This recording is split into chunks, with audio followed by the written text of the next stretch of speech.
Selamat pagi, salam sejahtera untuk kita semua. Perkenalkan, saya Margareta Apriana Wanda, mahasiswa S2 Unmul, program studi pendidikan biologi. Nomor NIM saya 23050101808, mata kuliah teknologi informasi, dosen pengampu Dr. Abdul Hakim MPD.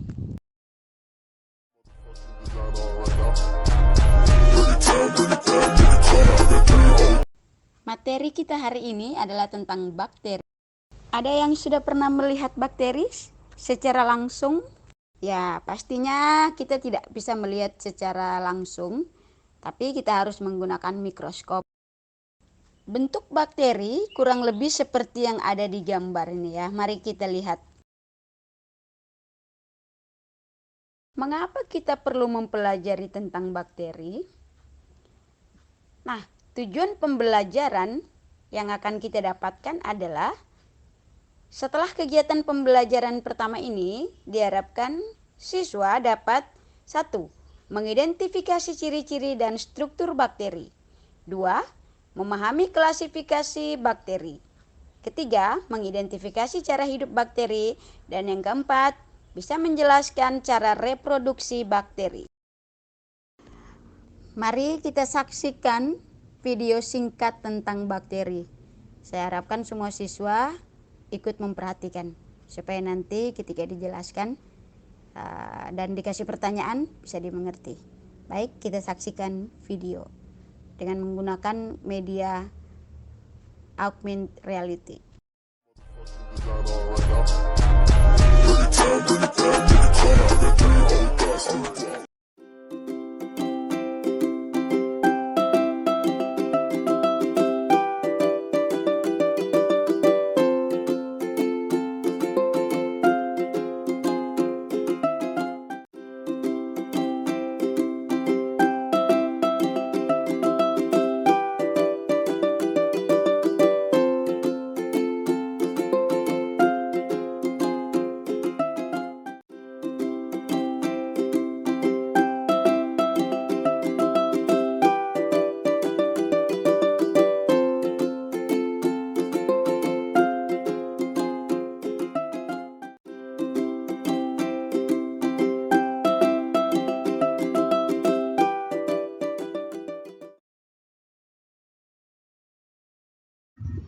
Hari ini kita akan belajar tentang bakteri.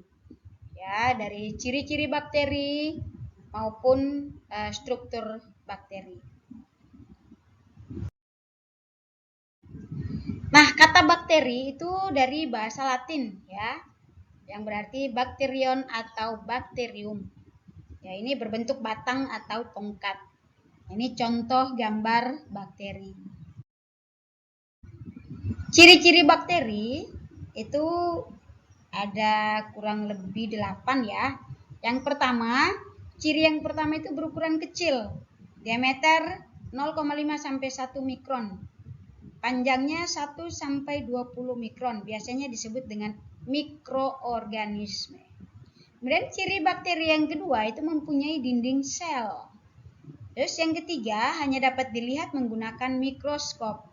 Jadi kita tidak bisa melihat bakteri secara langsung dengan menggunakan mata telanjang, tapi harus menggunakan mikroskop. Nah, yang keempat, ciri bakteri yang keempat adalah uniselular atau bersel satu. Ya, seperti gambar yang ini ya, gambar yang Ibu tunjukkan. Kemudian, ciri-ciri bakteri yang kelima itu prokaryotik atau tidak memiliki membran inti. Kemudian yang keenam itu kosmopolit atau habitatnya meliputi daerah yang luas ya. Ciri bakteri yang ketujuh yaitu hidup secara soliter atau berkoloni ya. Jadi kita bisa lihat di gambar ini ada yang bentuknya bulat-bulat, kemudian ada yang seperti bintang-bintang, dan ada yang seperti kura-kura ya. Jadi kita bisa lihat di sini. Ini hidupnya secara soliter atau berkoloni. Kemudian yang kedelapan, itu beberapa jenis bakteri mampu membentuk endospora saat kondisi lingkungan tidak menguntungkan. Ya, jadi kita bisa lihat diantaranya adalah sel induk, ya, mereplikasi DNA, kemudian spora ini mulai terbentuk, kemudian pembungkus spora, ya, dia mulai terbentuk. Kemudian yang berikut endospora terlepas dari sel. Ya, ini kita bisa lihat. Ya, jadi ciri-ciri bakteri ini kita bisa tahu ya dari awal tadi. Nah, kemudian berikut ada struktur bakteri ya, struktur bakteri secara keseluruhan atau struktur umum bakteri ya. Ada sitoplasma, kemudian ada ribosom, kemudian nukleus, kemudian membran plasma, dinding sel, dan kapsul. Jadi di dalam bakteri ini kita bisa tahu struktur-struktur yang ditampilkan ya. Nah, ini tadi struktur bakteri yang sudah kita pelajari di sebelumnya ya. Ada struktur luar dan ada struktur dalam. Kalau struktur luar itu terdiri atas dinding sel, ya, kemudian kapsul, kemudian membran sel, kemudian flagela dan pil, ya, dan pil ini. Kemudian struktur dalamnya itu sitoplasma, ya, ini di dalamnya sitoplasma. Kemudian nukleat, nukleid, ya, kemudian ribosom dan plasmid. Ya, ini struktur dalam dari bakteri. Nah, mari kita belajar satu persatu ya. Kita belajar dari dinding sel dulu. Nah, dinding sel ini tersusun atas peptidoglikan atau gabungan protein polisakarida. Kemudian yang berikut berfungsi sebagai pelindung dan pemberi bentuk bakteri. Dan yang berikutnya dibedakan menjadi dua ya dinding sel ini, bakteri plus ya, gram plus, dan bakteri gram negatif ya.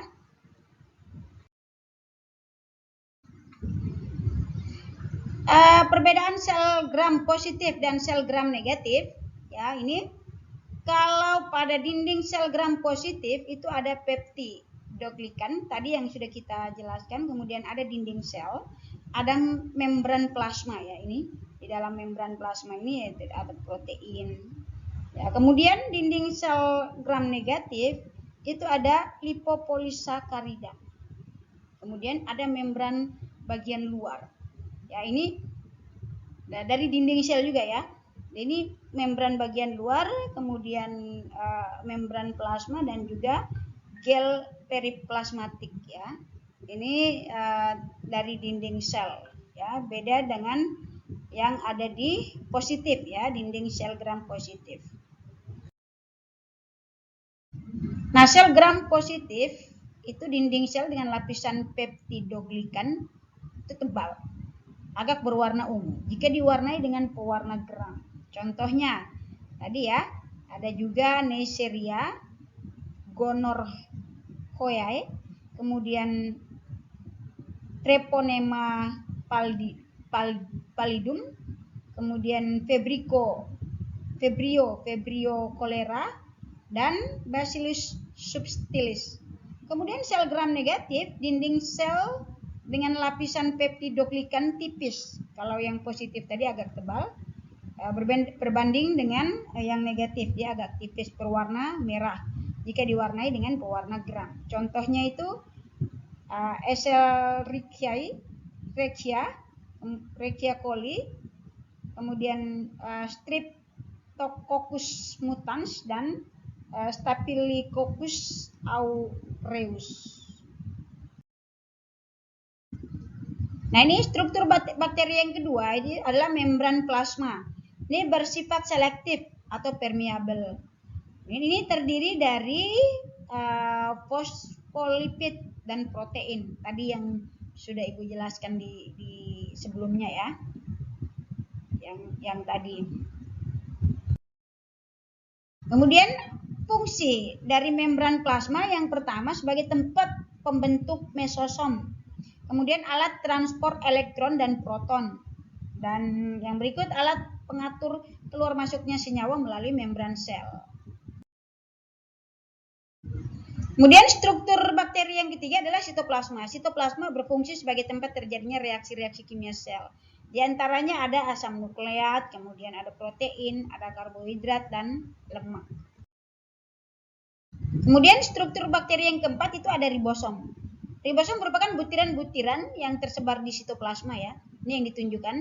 Kemudian dia mengandung RNA dan berfungsi sebagai tempat sintesis protein. Nah, ini juga yang kelima itu inti ya. Ini terdiri atas plasmid dan nukleot ya. Ini atau DNA sirkular. Jadi ditunjukkan ya. Ini yang pertama sebagai pusat pengendalian aktivitas sel dan juga mengandung DNA ya. DNA sirkular atau nukleoid. Kemudian yang keenam ada flagela. Flagela ini terdiri atas beberapa bentuk. Yang pertama atrik. Ini bentuknya seperti yang di atas. Kemudian yang kedua monotrik. Dia ada sedikit berekor ya. Dan terdapat sedikit ya, masih sedikit. Kemudian lopotrik ini banyak ya, mulai banyak. Kemudian struktur bakteri yang ampitrik itu sudah mulai di samping-sampingnya ya sudah ada pertumbuhan yang banyak ya, flagelanya yang banyak. Kemudian yang peritrik ini sangat banyak. Kemudian setelah flagela kita mempelajari tentang pili dan fimbriae. Fimbriae ini yang letaknya di bagian luar ya. Ini berupa rambut halus yang menonjol dari dinding sel. Kemudian lebih pendek dari flagela, kaku dan berdiameter lebih kecil. Kemudian pili tersusun dari protein. Kemudian fungsi pili adalah alat perlekatan saat bakteri melakukan konjugasi. Ini bisa kita lihat di gambar ya. Nah, kemudian struktur bakteri yang berikutnya yang ke-8 adalah kapsul ya. Kapsul ini berupa lapisan lendir berbentuk padat dan tebal. Kemudian kapsul juga tersusun dari polisakarida dan air. Jadi kita bisa lihat contoh kapsul ya, struktur bakteri yang menyerupai kapsul.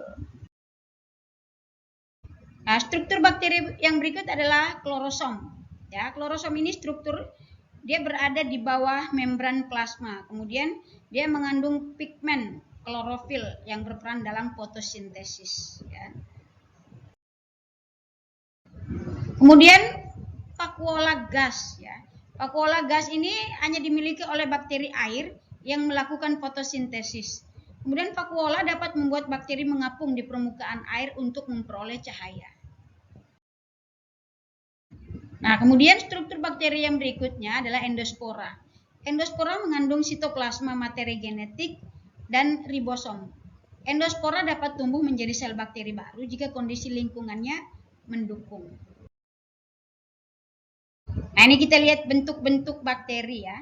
Bentuk-bentuk ada yang batang, ada yang bola, ada yang spiral. Kalau yang batangan itu biasa dikenal dengan istilah bacillus. Kemudian bakteri yang bentuknya bulat ini biasa diistilahkan dengan kokus. Sementara yang spiral atau yang bergaris-garis atau yang seperti kalau kita lihat mie itu biasa dikenal dengan istilah spirillum. Yaitu bentuk-bentuk dari bakteri. Nah, kita bisa lihat di sini bentuk-bentuk bakteri lainnya ya, ada Cocci, ada Bacillia, kemudian ada Outder.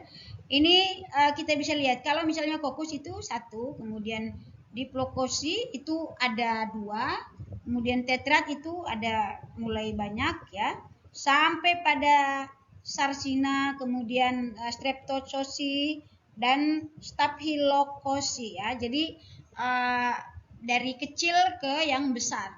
Kemudian ada Bacilli. Bacilli ini mulai dari Coccobacillus, kemudian Bacillus, kemudian Diplobacillus ya.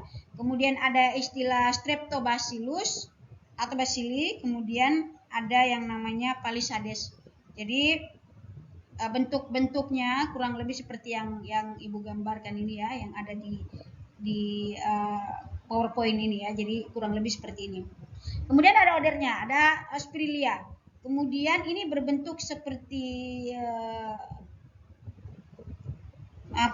seperti tali ya, atau seperti spiral-spiral kecil ya. Kemudian ada Corynebacterium, kemudian ada Vibrios dan juga Spirochete ya. Jadi seperti yang ada di dalam gambar ini. Nah, bentuk bakteri kalau dari Bacillus tadi, sebagaimana sudah kita lihatkan di belakang tadi, itu ada Monobacillus dan Streptobacillus ya. Contoh bakterinya Escherichia coli dan Lactobacillus. Kemudian ada bentuk bakteri yang Streptobacillus tadi, ada Azotobacer, kemudian Streptobacillus dan Moniliformis. Kemudian ada kokus ya. Bentuk bakteri monokokus ini contoh bakterinya seperti Neisseria gonorrhea. Kemudian ada Staphylococcus, bentuk bakterinya ada Staphylococcus aureus ya. Ini contoh-contoh bakteri yang sudah kita lihat tadi ya. Kemudian ada Spirillum. Spirillum ini contohnya seperti Spirillum minor. Kemudian Spirochaeta itu bentuk bakterinya Treponema pallidum. Ya, betul sekali. Jawabannya adalah B ya. Yang pertama berukuran kecil, kemudian hidup secara soliter dan berkoloni, dan yang terakhir adalah bersifat kosmopolit. Itu pernyataan yang benar ya, pernyataan dari ciri-ciri umum bakteri ya. Kemudian soal yang kedua, dalam lingkungan kurang menguntungkan, bakteri dapat bertahan hidup karena titik.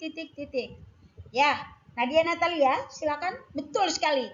Jawabannya adalah A, mampu membentuk endospora untuk melindungi diri.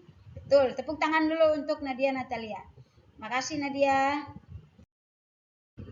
Nah, kita perhatikan bentuk bakteri ya. Nah, soalnya adalah contoh bakteri yang memiliki bentuk seperti pada gambar di atas secara berurut adalah titik. Yehuda. Nah, betul sekali. Jawabannya E adalah Staphylococcus aureus dan Streptobacillus moniformis. Betul sekali. Oke, kita beri aplaus untuk Adrianus, Natalia, Nadia, dan juga Yehuda. Terima kasih sudah menjawab, berarti tadi bisa diikuti dengan baik ya. Nah, nanti kita akan ke ruang lab. Nanti Ibu akan bagikan kelompok. Kemudian nanti silakan masing-masing kelompok memperhatikan melalui mikroskop ya. Nanti Ibu akan bagikan LKPD dan kemudian dikerjakan lalu dipresentasikan ya. Terima kasih. Kalau belum ada yang tidak mengerti, ditanyakan. Oke, baik, berarti sudah mengerti ya.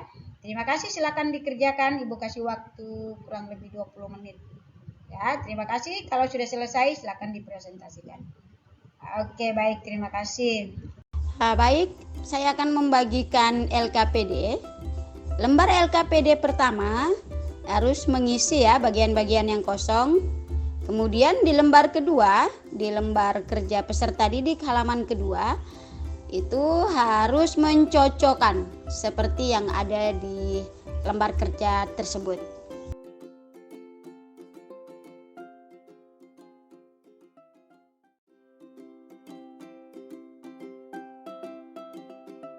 Baik, terima kasih sudah pada mengumpulkan semua LKPD-nya. Selanjutnya Ibu akan memberikan soal supaya Ibu mengetahui sejauh mana kalian mengerti tentang bakteri dan kalian pahami tentang tujuan pembelajaran tadi yang sudah disampaikan. Semoga semuanya bisa lulus dan nilainya bisa mencapai tuntas. Terima kasih.